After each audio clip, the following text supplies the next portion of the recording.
وبالوالدین احسانا، والدین کے ساتھ اچھا سلوک کرو۔ اچھا سلوک کا مطلب کس طرح سے بتایا گیا؟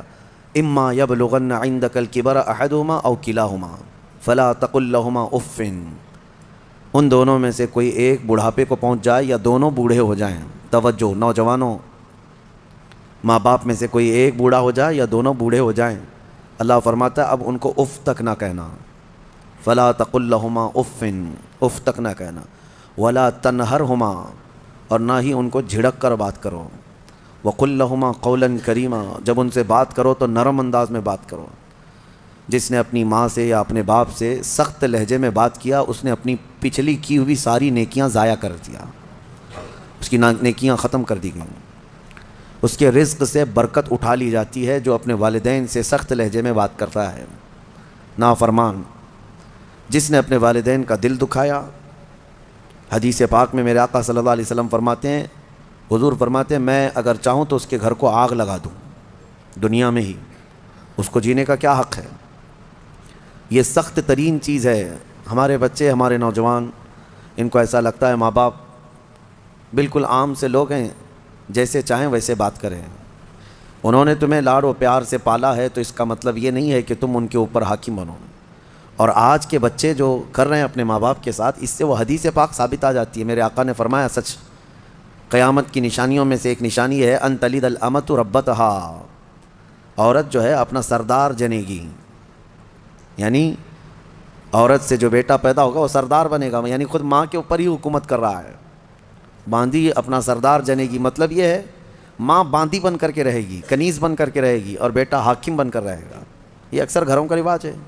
ماں تو کام کی مشین ہے، ماں تو باندی ہے، گھر کی کنیز ہے، وہ تمہیں جو چاہیے وہ سب اس ماں سے ہی کرواؤ۔ ماں تمہارے کپڑے بھی دھوئے، ماں تمہارا کچرا بھی صاف کرے، ماں تمہارے برتن بھی دھوئے، تم جہاں بیٹھے ہو وہاں تمہارے لیے کھانا بھی لا کر پروسے، کنیز ہی تو ہے تمہاری، تم نے اس کو باندی بنا رکھا ہے، پلس اس کے اوپر حکم الگ جماتے ہو۔ اتنا سخت ترین گناہ ہے یہ، اللہ نظر رحمت نہیں فرماتا اس بندے پر، اللہ نظر رحمت نہیں فرماتا۔ نبی پاک صلی اللہ تعالیٰ علیہ وسلم کے فرامین اگر دیکھیں، ان لوگوں کی فضیلت آئی ہے قرآن میں بھی اور حدیث میں بھی۔ آپ کو میں بتاؤں، سیدنا موسیٰ علیہ الصلوۃ والتسلیم نے ایک بار اللہ کریم کی بارگاہ میں یوں عرض کی کہ مولا میرا جنت میں رفیق کون ہے؟ دنیا میں بہت سارے قریبی ہیں، جنت میں میرا رفیق، میرے ساتھ رہنے والا کون ہے؟ اللہ تبارک و تعالیٰ نے فرمایا کہ فلاں ایک گوشت کا کاروباری قصاب ہے، اس کا نام بتایا کہ یہ آپ کا جنت میں رفیق ہوگا۔ سیدنا موسیٰ علیہ السلام ڈھونڈتے ہوئے اس کو گئے کہ یہ قصاب کہاں رہتا ہے، جا کر دیکھا تو وہ دن بھر گوشت بیچ رہا تھا، اس کے ساتھ رہ کہ اس کی ایسی کون سی نیکی ہے اللہ کہ اس کو نبی کے ساتھ رکھا ہے جنت میں۔ شام ہوئی تو موسیٰ علیہ السلام نے اس سے کہا کہ میں تیرے ساتھ چلوں گھر، اس نے کہا بہت اچھی بات ہے آپ چلیے میرے ساتھ، میرے گھر مہمان ہو۔ گھر لے کر آیا، اس کے چھوٹے بچے بھی تھے۔ موسیٰ علیہ الصلوۃ والتسلیم گھر گئے تو دیکھا اس نے جلدی سے اپنے گھر میں جا کر کچھ چیز روٹی یا دودھ لیا، اور اللہ کے نبی کو بھی بٹھایا ہے اور اپنے بچوں کو بھی بٹھایا ہے، اور اس کی ماں بستر پر تھی، اسے جا کر دودھ میں روٹی چور کر نرم کر کر کے کھلا رہا ہے، اور اس کی ماں بستر پر سے ہاتھ اٹھاتی اور کہتی ہے مولا میرے بیٹے کو تو جنت میں موسیٰ کا ہم نشین بنا دے۔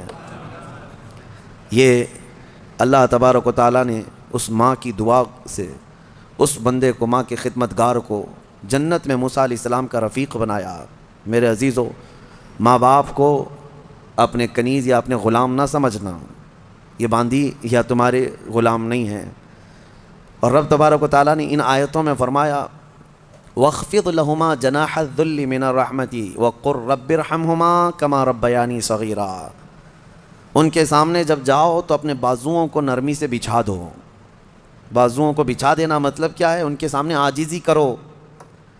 تمہارے باپ بوڑھے ہو جائیں، تمہاری ماں بوڑھی ہو جائے، ان کو یہ احساس بھی نہ ہونے دو کہ وہ ایک چیز کو بار بار بول رہے ہیں۔ یہ آداب میں لکھا بھی ہے مفسرین نے کہ بڑھاپے میں اگر وہ تم سے دوسری بار سوال کریں ایک ہی چیز کو تو یوں نہ کہنا کہ ابا ابھی تو پوچھے تھے پھر پوچھ رہے ہو آپ، بلکہ ہر بار نئے انداز میں ان کو جواب دو تاکہ اسے احساس بھی نہ ہو کہ وہ بھول رہا ہے۔ یہ حقیقت میں فرمانبرداری ہے بچوں کی، ورنہ دنیا پرست آج ایسے ہو گئے ہیں کہ نعوذ باللہ من ذالک، ماں باپ کو وہ دیکھنا بھی پسند نہیں کرتے، بات کرنا بھی پسند نہیں کرتے۔ کتنے بوڑھے ایسے ہیں کتنے بوڑھے ایسے ہیں. پھر بھی غنیمت ہے ہمارے ملک میں، یورپین کنٹریز، امریکہ میں ایسے حالات ہیں کہ بوڑھے اپنے گھروں میں رہتے رہتے مر جاتے ہیں. ہاسپٹل کو پڑوسی لوگ اطلاع کرتے ہیں کہ اس گھر میں جو بوڑھا تھا انتقال کر گیا، آ جاؤ اس باڈی لے جاؤ. بیٹے نہیں ہوتے ساتھ میں، کوئی نہیں ہوتا. اور آپ پوچھ لینا، مجھے وہاں کے رہنے والوں نے بتایا ہے کہ ایک بوڑھا یا ایک بوڑھی عورت کو کبھی کوئی پوتا ملنے آئے تو اس دن اس کی عید کا دن ہوتا ہے. وہاں پر بہت اس کو اہمیت دی جاتی ہے کہ کسی کا پوتا یا کسی کا نواسا ناتی ملنے کے لیے آ گیا بوڑھے کو، تو کہا گیا کہ اس کا گھر جو ہے عید کی طرح ہو جاتا ہے، اتنی خوشیاں ہوتی ہیں. اس طرح سے اولاد کو دور کرنے کا نظام بنا کر وہ دنیا میں امن کی بھی بات کرتے ہیں. بہرحال یہ قیامت کی نشانیاں ہیں. حضور پاک صلی اللہ تعالیٰ علیہ وسلم نے اس شخص کے لیے ہلاکت کی دعا کی ہے. ممبر پر کھڑے ہو کر کے میرے آقا نے ہلاکت کی دعا کی ہے، مولا وہ شخص ہلاک ہو برباد ہو جائے. حضرت جبرائیل امین نے دعا کی اور حضور نے آمین کہا. وہ شخص ہلاک و برباد ہو جائے جو اپنے ماں باپ کو پایا لیکن ان کی خدمت نہیں کر سکا، ان کی خدمت نہیں کر سکا اور ان کو راضی کر کے جنت نہیں حاصل کر سکا. ایسا شخص ہلاک و برباد ہو جائے. حضور نے آمین کہا. اس بات کو سمجھو. کتنی مائیں ہیں جو ہمارے پاس اپنے بچوں کے متعلق کہتی ہیں، کتنے باپ ایسے ہیں جو اپنے بچوں کے متعلق ہمارے پاس کہتے ہیں، اور کتنے تو ایسے ہیں جو یہ کہتے ہیں کاش میری اولاد نہ ہی ہوتی تو میں سکون سے ہوتا. تو تم ایسے تو نہ بن جاؤ کہ تمہارے والدین تمہارے پیدا ہونے پر بھی افسوس کرنے لگ جائیں. وہ زیادہ دن تک تمہارے ساتھ رہنے والے نہیں ہیں، کیا خبر. اس لیے کوشش یہ کرو کہ ان کا احترام کریں، جتنے دن ہیں ان کو سکون کی سانس لینے دو، اور ہو سکے تو اپنے ہاتھ سے ان کی خدمت کرو، اپنے ہاتھوں سے ان کی خدمت کرو، کیونکہ ان کی خدمت کا بدلہ تم دے ہی نہیں سکتے. جب تم ماں کے پیٹ میں 9 مہینے تھے، ایک جھٹکا جو تم نے لگایا، تم 7 بار اپنی ماں کو حج کرا کر کے بھی اس جھٹکے کا اجر نہیں دے سکتے، اس کا بدلہ نہیں چکا سکتے. تم اپنی ماں کو کندھے پر بٹھا کر حج بھی کرا لو 7 مرتبہ، تب بھی تم اس کا وہ حق نہیں ادا کر سکتے. بہت بڑا عظیم حق ہے.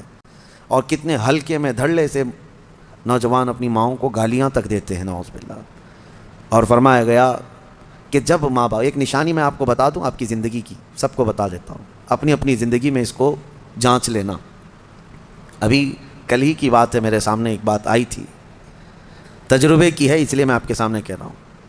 اللہ ایسا ہرگز نہ ہونے دے ہمارے گھر میں جس دن ماں اور باپ بیٹے سے بات کرنے میں ڈرنے لگ جائیں کہ پتہ نہیں بیٹا ناراض نہ ہو جائے. فرمایا گیا اس دن اس کے رزق کے دروازے بند ہو چکے ہوں گے، اس کی برکت کے دروازے ختم ہو چکے ہیں. ماں باپ جب بچے سے ڈرنے لگ جائیں کہ کچھ کہوں گا تو بیٹا روٹ نہ جائے، الٹا جواب دے دے گا، رس کر کے روٹ کر کے گھر چھوڑ کر بھاگ جائے گا. یہ سب حالات سے جب ماں باپ تم سے بات کرنے میں ڈرنے لگ جائیں، ڈانٹنا تو وہ بہت پہلے ہی چھوڑ چکے ہیں، اب بات کرنے میں بھی ڈرنے لگ جاتے ہیں جب بچہ جوان ہوتا ہے. اصل خدمت اور اصل فرمانبرداری یہی ہے کہ تم جوان اور طاقتور ہو اور وہ بوڑھے ہو چکے ہیں. اور جب ماں باپ جوان رہتے ہیں اور بچہ چھوٹا ہوتا ہے سب ادب کرتے ہیں، کیونکہ اس وقت ماں باپ طاقتور ہیں، کما بھی رہے ہیں، اور بچے کے اندر طاقت نہیں، وہ عزت ہی کرتا ہے، احترام کرتا ہے. اصل عزت اور احترام اس وقت ہے جب تم کما رہے ہو، طاقتور ہو گئے ہو اور ماں باپ بوڑھے ہو چکے ہیں. اب دیکھا جائے گا تمہارا امتحان کہ تم اپنے ماں باپ کے ساتھ اب کس طرح سلوک کرتے ہو. اللہ کریم ہم سب کو والدین کی فرما برداری عطا فرمائے، اور جن کے والدین موجود ہیں وہ خدمت کر کے وہ جنت حاصل کریں. قرآن پاک کی ایک آیت اللہ تعالیٰ نے یہ بھی فرمایا، وَلَا تَمْشِ فِي الْأَرْضِ مَرْحًا، زمین میں اکڑ کر مت چلو، إِنَّكَ لَن تَخْرِقَ الْأَرْضَ وَلَن تَبْلُغَ الْجِبَالَ طُولًا، تمہارے اکڑ کر کے چلنے سے نہ زمین پھٹے گی نہ تم یعنی پہاڑوں کے برابر بلند ہو سکو گے. تم ذرا دیکھو تمہاری حیثیت کتنی ہے. جو لوگ اکڑ کر کے گردن اونچی کر کے چلتے ہیں ان کے لیے کہا گیا ہے کہ غرور اور گھمنڈ آدمی کو ڈبو دیتا ہے، اور یہی غرور دنیا کا سب سے پہلا گناہ ہے جو شیطان کے اندر آیا. اس نے آدم علیہ السلام کو سجدہ جو نہ کیا وہ اکڑ ہی تو تھی، میں کیوں جھکوں اس کے سامنے.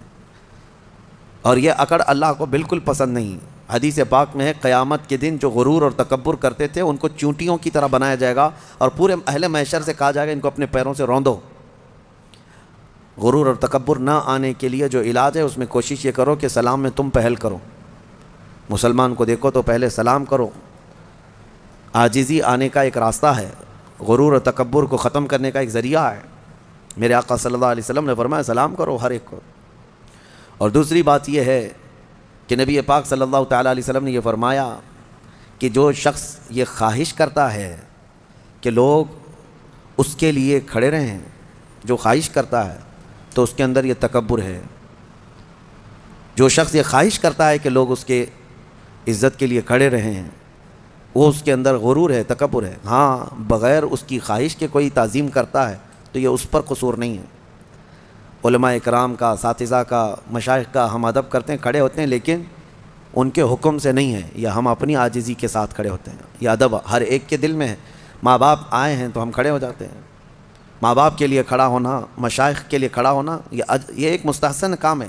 لیکن ہر آدمی اگر کوئی یہ سوچے کہ سارے دنیا میرے لیے کھڑی ہوتی رہے تو اس کے اندر یہ تکبر ہے، اس کے اندر غرور ہے، یہ گھمنڈ ہے۔ اللہ تعالیٰ ایسی چیزوں سے محفوظ فرمائے۔